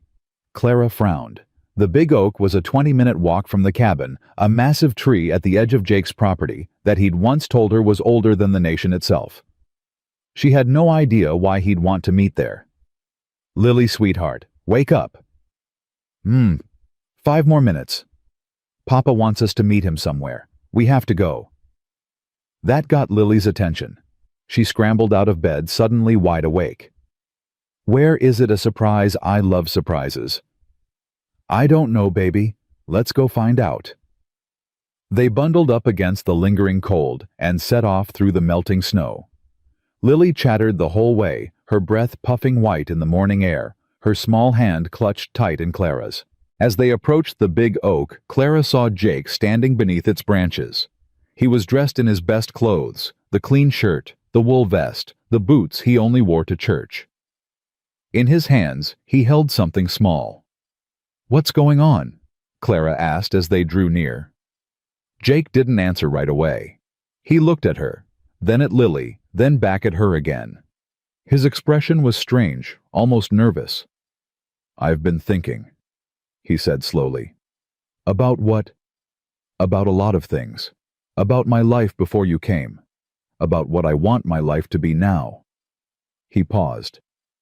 "About what I want to ask you." Clara's heart began to race. "Jake, let me get this out before I lose my nerve." He took a deep breath. 4 years ago, I buried my wife under this tree. She always loved it here, said it made her feel small in a good way. Like all her problems were tiny compared to something that old and strong. Clara glanced at the ground and noticed for the first time a small stone marker nestled among the roots. Sarah McAllister, beloved wife and mother. "I came here after the fire," Jake continued. "Came here to say goodbye. To tell her I was sorry I couldn't save her. Sorry I couldn't save Emma. Sorry for everything." His voice wavered. "I promised her I'd never love anyone again. That I'd spend the rest of my life making up for failing her." "Jake, you don't have to." "But then I found you." He stepped closer, his eyes locked on hers. "And Lily. And everything I thought I knew about myself, about what I could feel, about what I deserved. It all changed. You changed it. You changed me." He held up the small object in his hands. It was a ring, Clara realized. Simple brass polished to a shine. "I made this myself," Jake said. "Melted down the casing of the first bullet I ever fired. Back when I was a deputy. Back when I believed in justice and truth and all those things that feel so far away now." He turned the ring over in his fingers. "I've been carrying it around for years, not knowing what I was saving it for. Now I know." He dropped to one knee. "Clara Brennan, I ain't got pretty words. I ain't got money or status or anything most women would want. All I've got is this land, this life, and a heart that's been dead for 4 years until you came along and woke it up."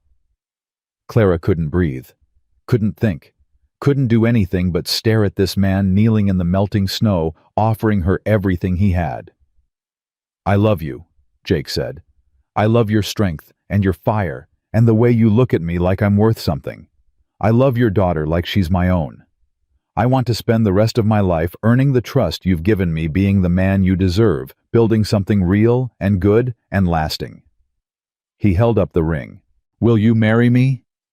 The world went silent. No birds, no wind, no sound at all except the pounding of Clara's heart. She thought about all the reasons she should say no, the speed of it all, the danger of hoping, the risk of giving her heart to another man after the last one had nearly destroyed her. She thought about Thomas, who had promised her the world and delivered only pain, about Silas, who had taught her that trust was a weapon men used against women, about every single person who had ever let her down. Then she thought about Jake, about the way he looked at her in the morning like she was a miracle he couldn't quite believe, about the way he held Lily patient and gentle and endlessly kind, about the way he'd killed to protect them and wept about it afterward because he was still soft enough to feel the weight of it. She thought about the cabin, the fire, the cat named Whiskey, the sound of Lily's laughter echoing off the walls. She thought about home. "Yes." The word came out as a whisper, barely audible. Jake's face went slack with disbelief. "What?" "Yes, Louder this time. Yes, I'll marry you. Jake's whole body sagged with relief. He surged to his feet and caught her in his arms, spinning her around, laughing and crying at the same time. She said yes. Lily, did you hear that? She said yes. Lily was jumping up and down, clapping her hands, her face split by the biggest grin Clara had ever seen. Mama's going to marry Papa. Mama's going to marry Papa. Jake set Clara down and slid the ring onto her finger. It fit perfectly, like it had been made for her. Because it had been, she realized. He'd made it for her. I love you, he said. I love you too. We're going to be a family. We already are. He kissed her then under the big oak tree, with Lily dancing around them and the sun breaking through the clouds above. It was the kind of kiss that felt like a promise, like a vow, like the beginning of something beautiful. When they finally pulled apart, Jake looked down at the grave marker at their feet. Sarah would have liked you, he said quietly. She always said I needed someone to shake me out of my stubbornness. I think she'd be happy, Clara replied, that you found a way to live again. Jake nodded slowly. He crouched down and touched the stone, his fingers tracing the letters of his wife's name. I'll always love you, Sarah, he murmured. But I've got room in my heart for more. I hope you understand. The wind stirred rustling through the branches of the old oak. Clara could have sworn she heard something in it. A whisper. A blessing. A goodbye. Jake stood and took her hand. Let's go home, he said. And they did. The wedding was set for April, when the wildflowers would be blooming and the roads would be clear enough for the handful of neighbors Jake wanted to invite. Clara protested that she didn't need anything fancy, but Jake insisted. You deserve a real wedding, he said, with flowers and music and people who care about you. I already have everything I need. Then let me give you more. So Clara relented. She let Mrs. Patterson from the boarding house help her alter an old dress. She let Jake's neighbor, old Mr. Hensley, tune up his fiddle for the ceremony. She let Lily pick wildflowers from the meadow, practicing her role as flower girl until she had it memorized. And through it all, she felt something she'd almost forgotten existed. Joy. Pure, uncompromised joy. The night before the wedding, Clara sat by the fire, unable to sleep. Her dress hung on the back of the door, freshly pressed. Lily was snoring softly in her bed. Everything was peaceful, perfect, ready. So why did she feel so terrified? Can't sleep either. Jake's voice came from the doorway. He was leaning against the frame, arms crossed, watching her. No. You. Not a chance. He crossed to sit beside her, taking her hand. What's on your mind? I'm scared. Of what? Of everything. Of being happy. Of losing this. She gestured around the cabin. Every good thing I've ever had has been taken from me. What if this is the same? Jake was quiet for a moment. Then he squeezed her hand. You know what I've learned these past few months? What? That you can't protect yourself from loss by refusing to love. All you do is lose twice. Once when you push people away, and again when you realize what you missed. He turned to face her. I spent 4 years trying to feel nothing, and it didn't make the pain go away. It just made me empty. I know, I did the same thing.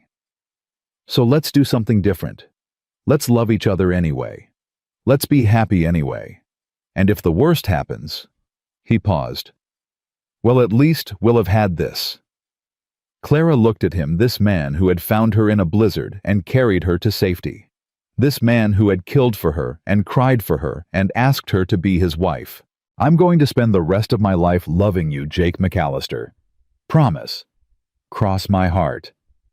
He smiled that rare, beautiful smile that transformed his whole face. Then I reckon we'll be all right. She leaned into him, resting her head on his shoulder. Outside, the wind whispered through the trees. Inside, the fire crackled softly. Tomorrow, they would be married. Tonight, they were already home. The morning of the wedding dawned clear and bright.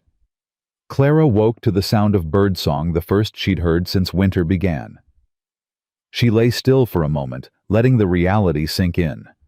Today was the day. After everything she'd been through, after all the pain and fear and running today, she would become someone's wife again. But this time, it would be different. This time, she was choosing. "Mama? Mama, wake up! It's wedding day!" Lily burst through the door, already dressed in the little white frock Mrs. Patterson had sewn for her. Her dark hair was brushed and ribboned, her cheeks flushed with excitement. "I'm awake, baby." "Papa says you're not allowed to see him until the ceremony. He says it's bad luck." Lily climbed onto the bed, bouncing. "Is that true? Is it really bad luck?" "Some people believe so." "That's silly. How can seeing someone be bad luck?" Clara laughed and pulled her daughter close.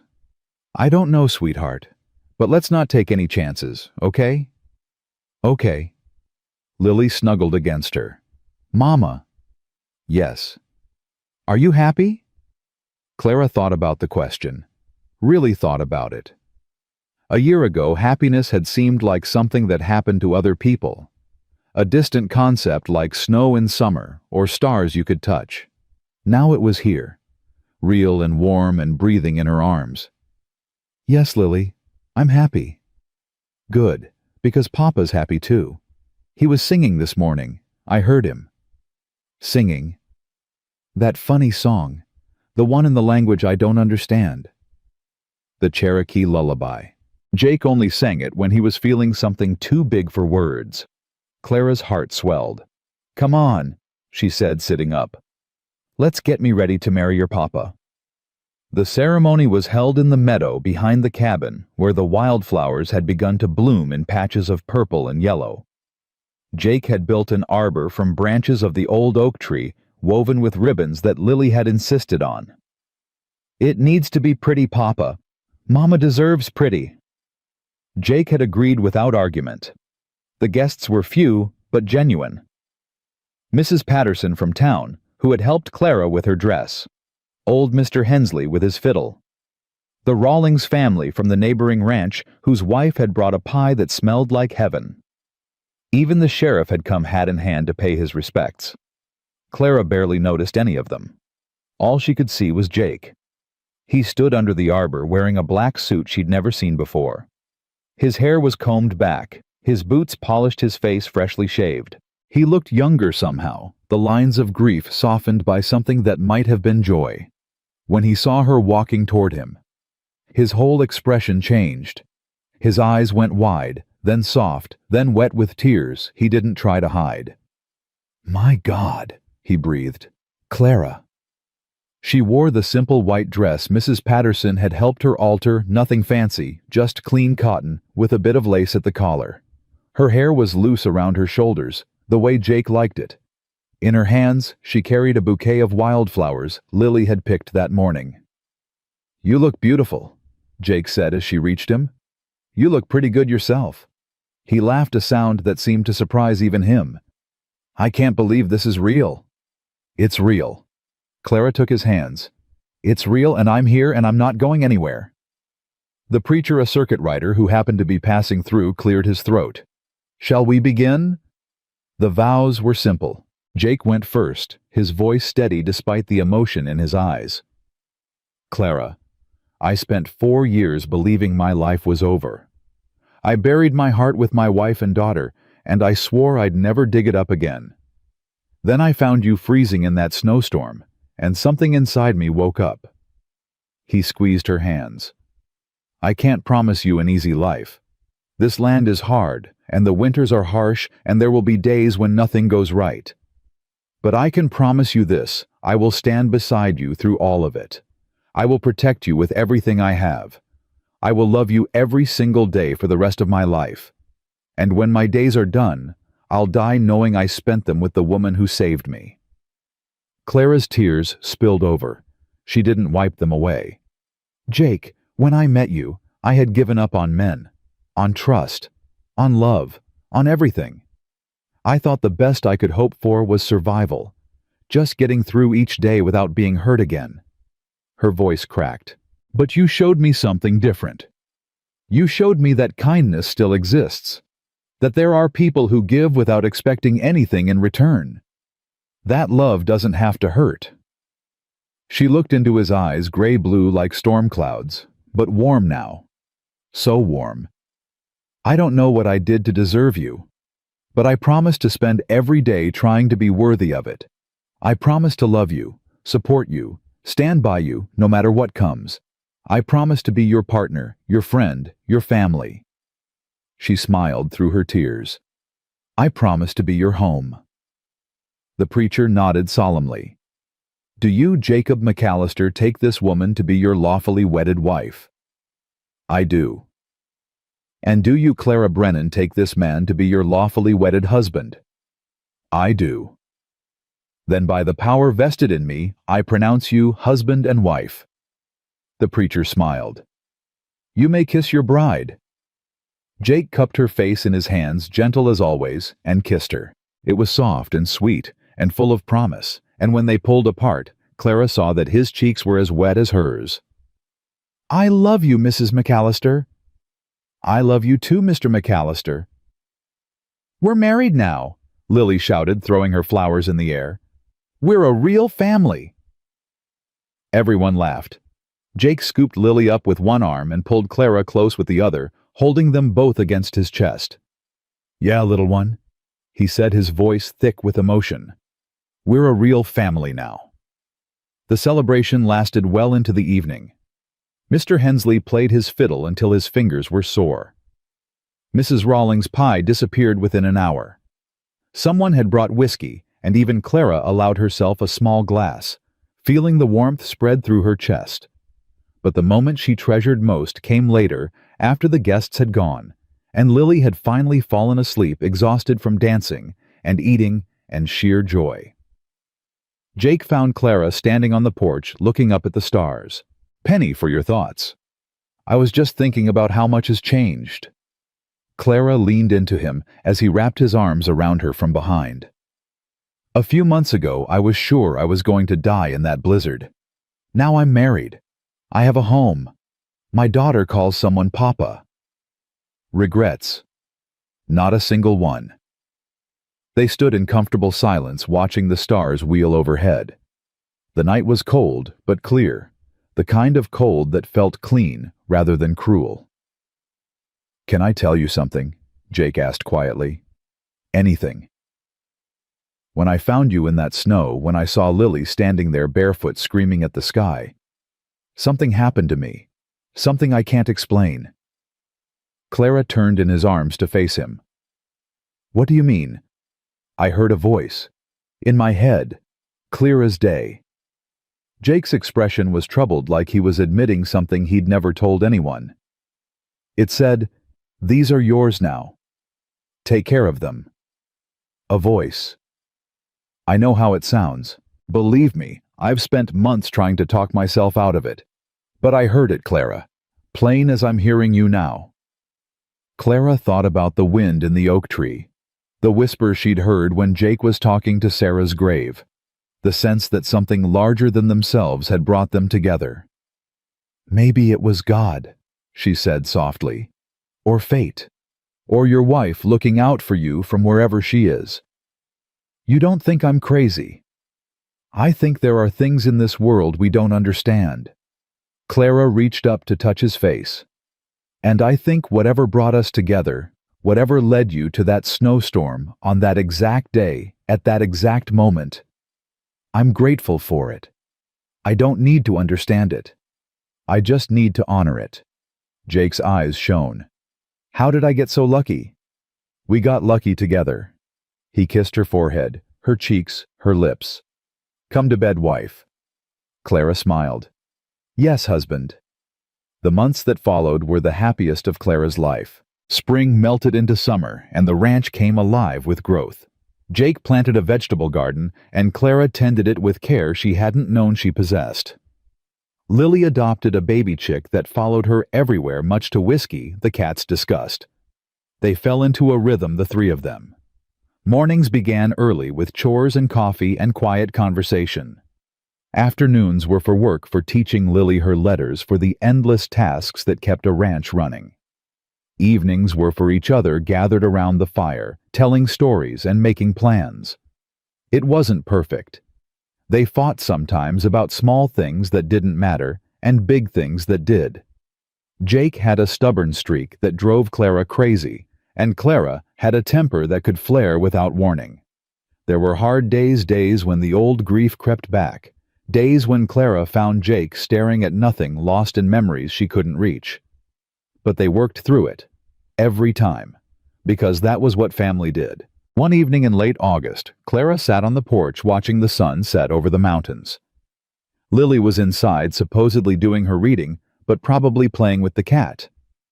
Jake was in the barn, finishing up the day's work. Clara's hand rested on her stomach.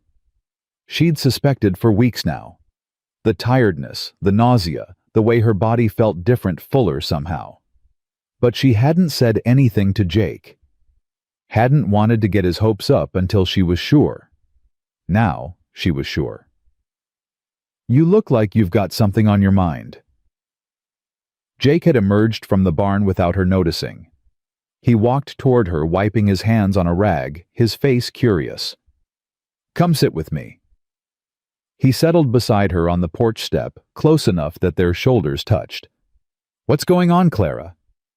"I have something to tell you." "Okay." Clara took a deep breath. "Do you remember a few months ago when you talked about the future? About building more rooms onto the cabin? About Lily getting bigger? About all the things we might do someday?" "I remember." "Well," Clara took his hand and placed it on her stomach. "Someday might be coming sooner than we thought." Jake went very still. His hand pressed against her belly, his eyes searching her face. "Are you saying what I think you're saying?" "I'm pregnant, Jake. We're going to have a baby." For a long moment, he didn't speak. His expression was unreadable, and Clara felt a flutter of fear. What if he wasn't ready? What if this was too much, too fast? Then Jake's face crumpled. He pulled her into his arms and held her so tight she could barely breathe, his whole body shaking with silent sobs. Clara held him back, stroking his hair, letting him feel whatever he needed to feel. "A baby," he finally managed. "We're having a baby." "Yes." "I'm going to be a father again." "Yes, Jake, you're going to be a father again." He pulled back to look at her, his cheeks wet, his eyes red, and in his face Clara saw everything: the grief of what he'd lost, the joy of what he'd found, the hope of what was coming. "I love you," he said. "I love you so much." "I love you too. I'm going to do better this time. I'm going to be there for every moment. I'm not going to miss a single thing." "I know you won't." "Papa, Mama, why are you crying?" Lily stood in the doorway, her face concerned. She clutched her reading primer in one hand, the other resting on Whiskey's head. Jake wiped his eyes and opened his arms. "Come here, sweetheart." Lily ran to them, climbing into Jake's lap. "We have some news," Clara said. "Good news or bad news?" "Very good news." Clara looked at Jake, who nodded encouragingly. "You're going to be a big sister, Lily. Mama's having a baby." Lily's eyes went wide. Her mouth fell open. For a moment she looked like she might cry. Then she let out a shriek of joy so loud it startled Whiskey into fleeing. "A baby! We're having a baby!" She threw her arms around Clara's neck, then Jake's, then Clara's, again bouncing with excitement. "Can I name it? Can I teach it to ride horses? Can it sleep in my room? When is it coming? Is it a boy or a girl?" Clara laughed, overwhelmed by the barrage of questions. "Slow down, sweetheart. We don't know if it's a boy or girl yet, and it won't be here for several months. But it's really real. We're really having a baby. We're really having a baby." Lily's face split into the biggest smile Clara had ever seen. "This is the best day ever. First I got a papa, and now I'm getting a brother or sister. Our family keeps getting bigger. Jake hugged her tight. "That's right, little one. Our family keeps getting bigger." Clara watched them, her husband and her daughter wrapped up together in a moment of pure happiness. She thought about the blizzard, about the wagon train that had thrown them out to die, about Silas Crawford and Thomas Brennan, and all the people who had tried to break her. They hadn't won. None of them had won. Because here she was surrounded by love, carrying new life inside her, living proof that the darkest chapter didn't have to be the last one. The baby was born in March, when the snow was just beginning to melt. A boy. 7 pounds, strong lungs, a shock of dark hair like his mother's. They named him Samuel. Samuel Jacob McAllister. "After my father," Jake explained, holding his son for the first time, tears streaming down his face. "He wasn't a good man, but my mother always said there was something worth saving in him. Maybe this little one can be what he couldn't." Clara watched her husband cradle their son, watched Lily peer over his shoulder with wonder in her eyes. "He's so small," Lily whispered. "Was I that small once?" "Even smaller," Clara said. "Wow." Lily reached out one careful finger and touched Samuel's hand. The baby's fingers curled around hers instinctively. "He's holding my hand. Mama, look, Papa. He's holding my hand." "He knows his big sister already," Jake said. That night, after Samuel had been fed and changed and settled into the cradle Jake had built, Clara found herself unable to sleep. She sat by the fire watching the flames, thinking about everything that had led to this moment. Jake came to sit beside her. "You okay?" "More than okay." Clara leaned her head on his shoulder. "I keep waiting to wake up, waiting for all of this to disappear." "It's not going to disappear." "I know, but sometimes I still can't believe it's real." Jake was quiet for a moment. Then he reached into his pocket and pulled out something small. "I found this in the snow the day I found you," he said. It was clutched in Lily's hand. "I kept meaning to give it back, but then, I don't know. It felt important somehow." He opened his palm. In it lay a small silver button tarnished with age. Clara's breath caught. "That was my father's," she whispered. "He gave it to Lily before he died, told her it would keep her safe." "I think it did." Jake pressed the button into her hand. "I think it led me to you." Clara closed her fingers around the little piece of silver, feeling its weight, its history. "Maybe it did," she said. "Or maybe we were always meant to find each other. Either way, I'm grateful. So am I." They sat together in the firelight, listening to Samuel's soft breathing, to Lily's occasional murmur from the bedroom, to the wind whispering through the eaves. "Jake, yeah, thank you." "For what?" "For saving us, for loving us, for giving us a home." Jake kissed her temple. "You saved me too, Clara. Don't forget that. Before you came, I was just waiting to die. Now I've got something to live for. A family. A future." He pulled her closer. "We saved each other." Clara smiled against his shoulder. Outside, the last of winter was giving way to spring. Inside, a fire burned warm and steady, chasing away the shadows.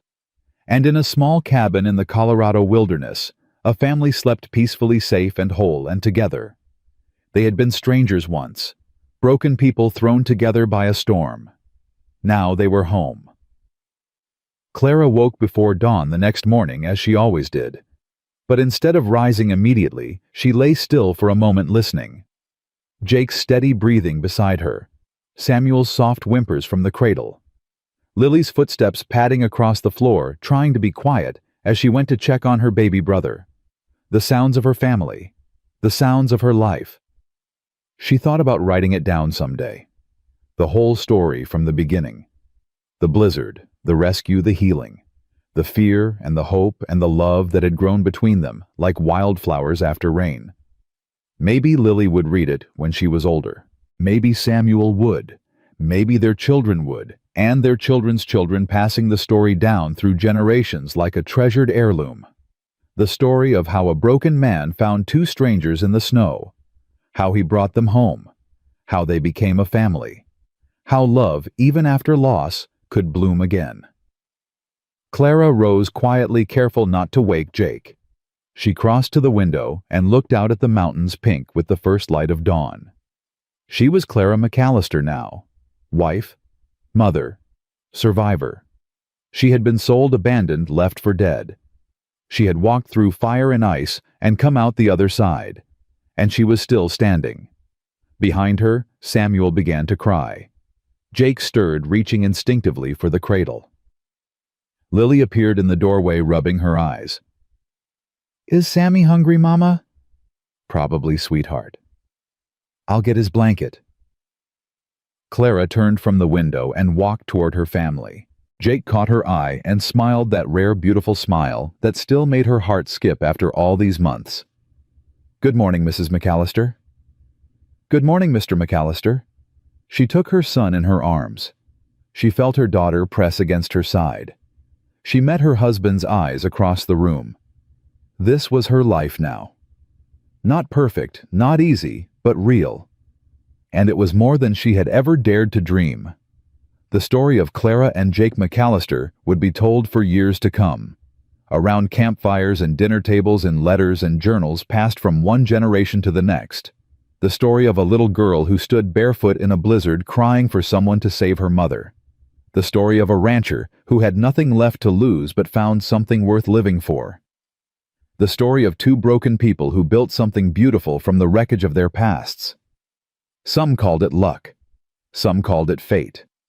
Some called it a miracle. Clara called it love. And love, she had learned, was the strongest force in the world. Stronger than fear, stronger than grief, stronger than all the darkness that tried to swallow you whole. Love had found her in the snow. Love had carried her home. And love would keep her there, warm and safe and whole, for the rest of her days. Home was not just a place. It was the people who stayed when everyone else walked away. It was the hands that reached for you in the darkness.